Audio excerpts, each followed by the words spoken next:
Quando nós estamos diante, pessoal, de um paciente com febre a menos do que 14 dias, ou seja, um paciente com a febre aguda, um quadro febril agudo, a principal causa disparado disso são as doenças infecciosas. E dentro do grupo das doenças infecciosas, a principal causa disparado são os quadros virais. Então, é inteligente que o primeiro passo na sua semiologia seja você fazer perguntas e se atentar a dados do exame físico que lhe façam pensar ou não em um quadro viral agudo. Então, quais são as perguntas que eu faço para o meu paciente que tem um quadro de febre a menos do que 14 dias? Seu fulano, dona Cicrana, você está tendo sintomas de gripe? O seu nariz está escorrendo? O seu nariz está entupido? Você está espirrando? A sua garganta está incomodando? Porque se o paciente me diz que sim, pessoal, então até que se prove o contrário, ele tem um quadro gripal. Ele tem uma infecção viral, diversos vírus, rinovírus, adenovírus, vírus sincicial respiratório, coronavírus, o vírus da influenza, enfim, diversos vírus que podem causar síndromes gripais. Então, isso é uma pergunta simples, porém altamente pragmática. Se você estiver diante de um paciente com quadro febril agudo e ele tiver sintomas gripais, até que se prove o contrário, a causa dessa febre é uma infecção viral, uma gripe. Simples assim. Nós vivemos, pessoal, em um país que não somente em um país, né, mas em uma região do país que é endêmica para as arboviroses. Leia-se dengue, zika e chikungunya. Isso, inclusive, tem uma certa sazonalidade, né? É muito mais comum a gente se deparar com pacientes com arboviroses, principalmente nos primeiros meses do ano, porque tem a ver com o ciclo da chuva, né? Porque tem a ver lá com a questão do mosquito transmissor desses vírus, né? Que é o Aedes aegypti. Então, a gente não pode esquecer que sempre que estivermos diante de um paciente com a febre aguda, a gente tem que lembrar dos quadros virais e principalmente as arboviroses. Então você vai perguntar para esse paciente, seu fulano, dona Cicrana, você está com dor de cabeça? A dor de cabeça é uma coisa que realmente está lhe incomodando? Essa dor de cabeça ela tem um predomínio retroocular, ou seja, é principalmente atrás dos olhos. Quando você mexe o olho para um lado, mexe o olho para o outro, essa dor de cabeça ela piora. Seu fulano, dona Cicrana, você está tendo dor no corpo? O corpo está todo dolorido? Você está tendo mancha na pele? Você está tendo sangramentos? Ou seja, eu estou aqui fazendo perguntas que, se presentes, vão me fazer pensar fortemente em um quadro de uma arbovirose. Por quê? Porque, classicamente, esses sintomas devem nos fazer pensar em um quadro de arbovirose. Está dando para entender o raciocínio, pessoal?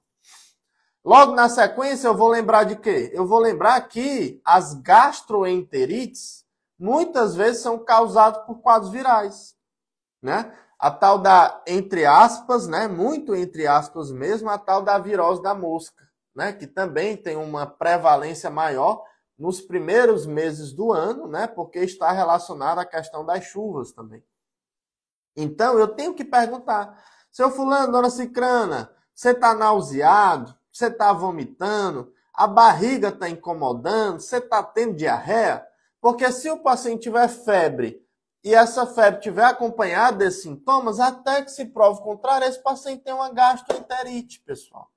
Que na maioria das vezes, apesar de não sempre, mas na maioria das vezes essa gastroenterite ela tem origem viral.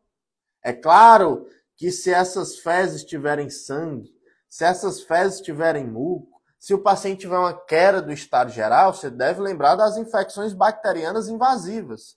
Mas uma gastroenterite, até que se prove o contrário, uma gastroenterite aguda, a principal causa são os quadros virais. Então, são perguntas que automaticamente eu faço para os meus pacientes. E aí, vocês perceberam, né? Que primeiro eu falei dos quadros gripais. Depois eu falei daqueles quadros sistêmicos, né, que nos lembram as arboviroses. Depois eu falei aqui das gastroenterites. Mas aí tem alguns vírus, pessoal, tem alguns outros vírus que a gente não pode esquecer, né? Como aqueles vírus que causam as síndromes de mononucleose, como o EBV, o Epstein-Barr vírus, o CMV, o citomegalovírus, o próprio HIV, certo? O parvovírus B19, que são vírus que muitas vezes causam odinofagia por causarem faringite, desconforto abdominal, porque eventualmente podem causar uma hepatomegalia, uma esplenomegalia. São vírus que causam linfadenopatia, né? Linfonodos palpáveis. Então, eu tenho que me lembrar dessas possibilidades também. Eu tenho que perguntar para o meu paciente se ele está tendo alguma lesão na mucosa, se ele tem alguma lesão na boca, se ele tem alguma lesão na parte genital, que me faça lembrar, por exemplo, de um herpes vírus. Ou seja, pessoal, se você estiver diante de um paciente com a febre a menos do que 14 dias, a principal suspeita recai sobre um quadro infeccioso e dentro das infecções, principalmente os quadros virais. E essas são as infecções virais mais comuns. E essas são as perguntas que vocês devem fazer para fortalecer ou não a hipótese de um quadro viral, causador do quadro febril. Depois disso, pessoal, a segunda principal causa de febre aguda ainda são as doenças infecciosas, porém as doenças infecciosas bacterianas. E quais são as principais infecções bacterianas?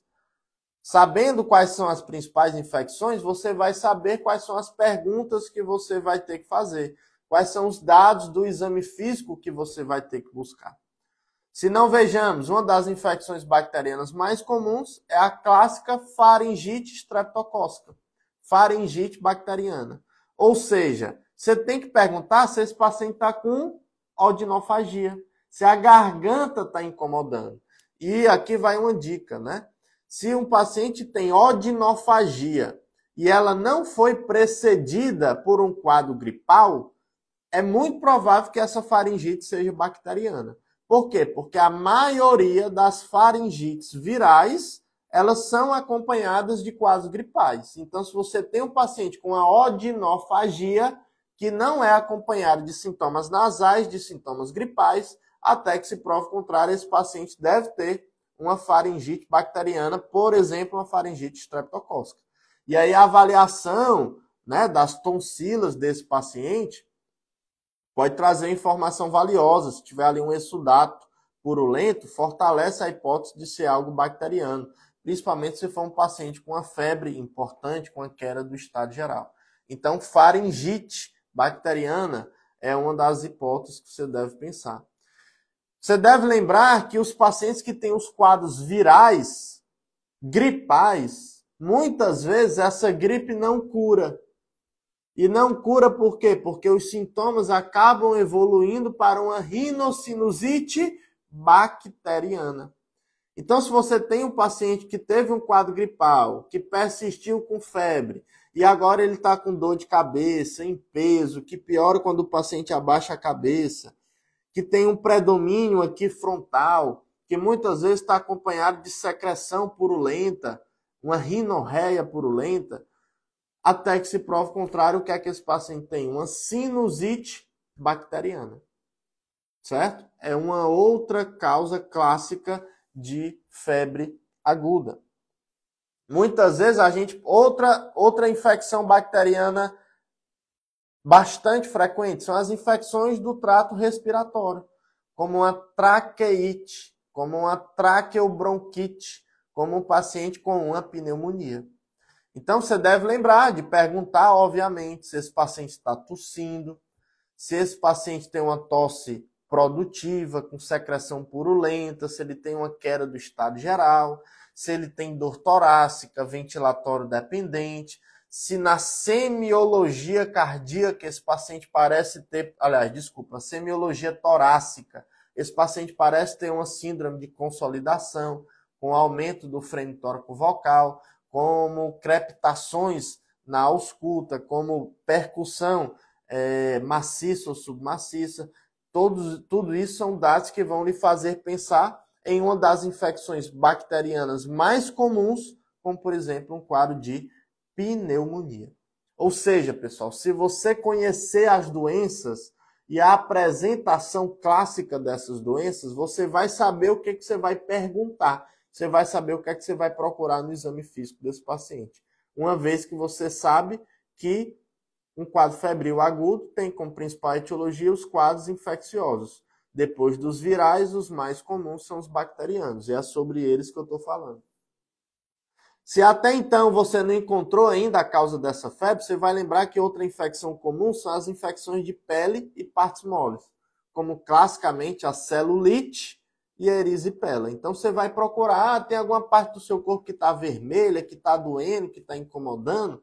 Às vezes basta você levantar ali um pouquinho a calça do paciente, você encontra o diagnóstico, encontra a causa da febre. Está lá uma celulite, uma erisipela, que é uma infecção clássica, né, causada principalmente por germes gram-positivos, estafilococcus, streptococcus, né, que é uma das infecções bacterianas mais comuns.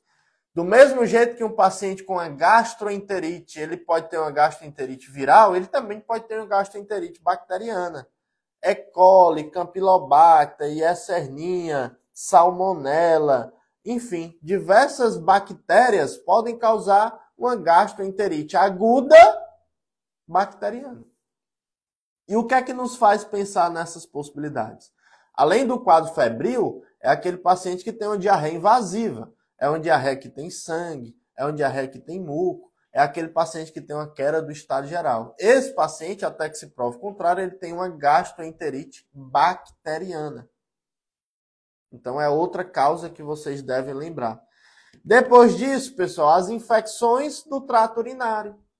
Extremamente prevalentes, extremamente comuns, principalmente nas mulheres, mas também nos homens.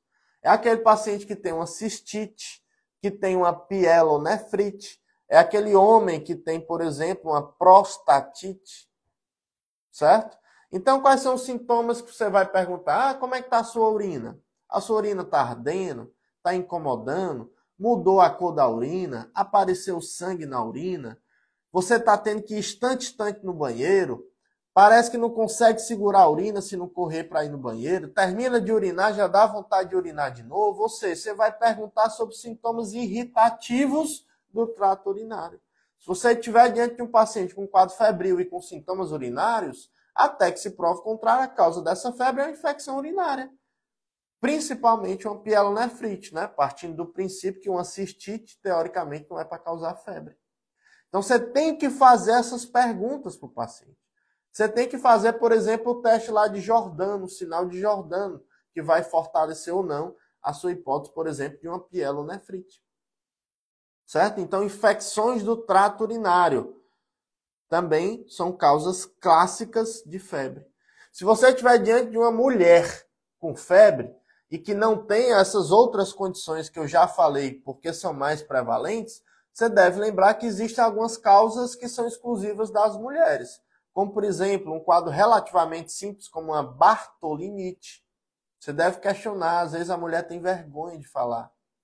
Você deve perguntar se essa mulher está tendo corrimento transvaginal, se essa paciente está tendo corrimento ureteral. Você deve perguntar se essa paciente está tendo dor durante as relações sexuais. Você deve perguntar como é o comportamento sexual dessa mulher.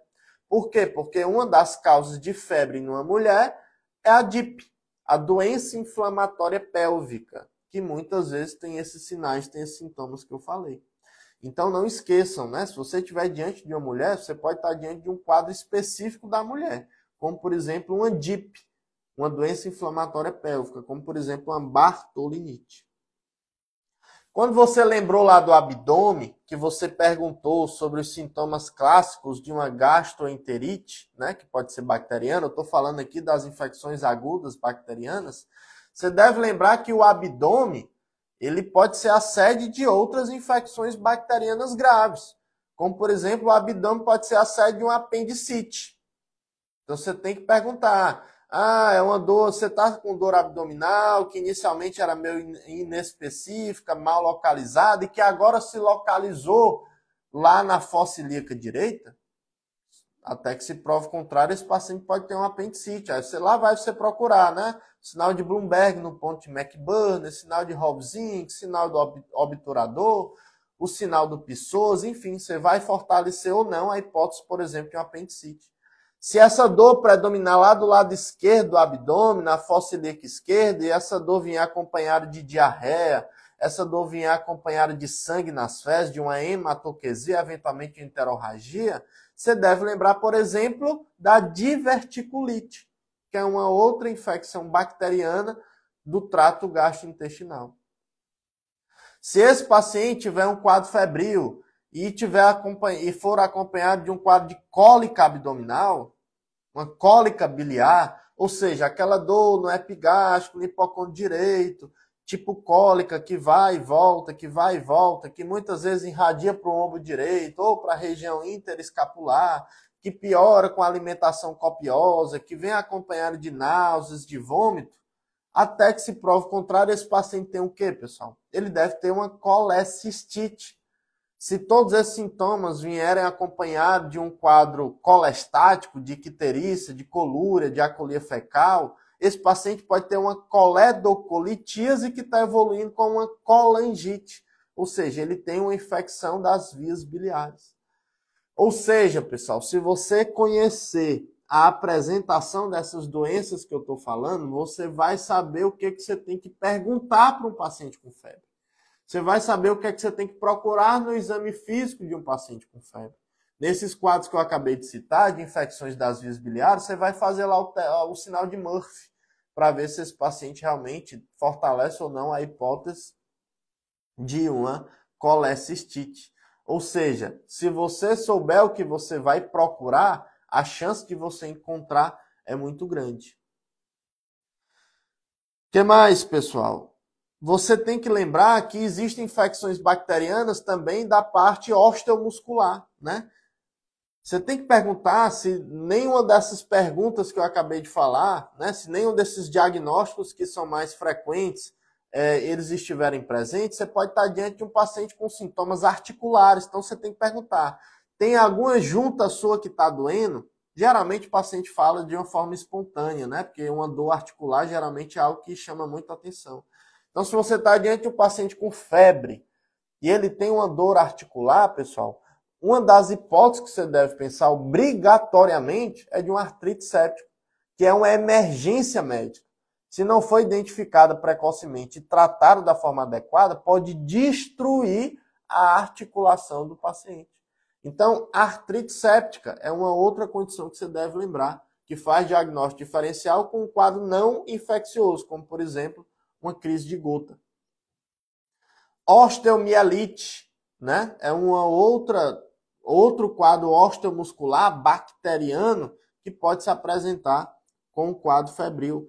Se você estiver diante de um paciente com febre com calafrios, toxemiado, febre alta, e esse paciente tiver um sopro cardíaco ou sabidamente tiver uma valvopatia, se for um paciente que usa drogas endovenosas, se for um paciente que fez um procedimento dentário recente, que passou, por exemplo, por uma colonoscopia, você deve pensar que esse paciente pode ter, por exemplo, o quê? Uma endocardite.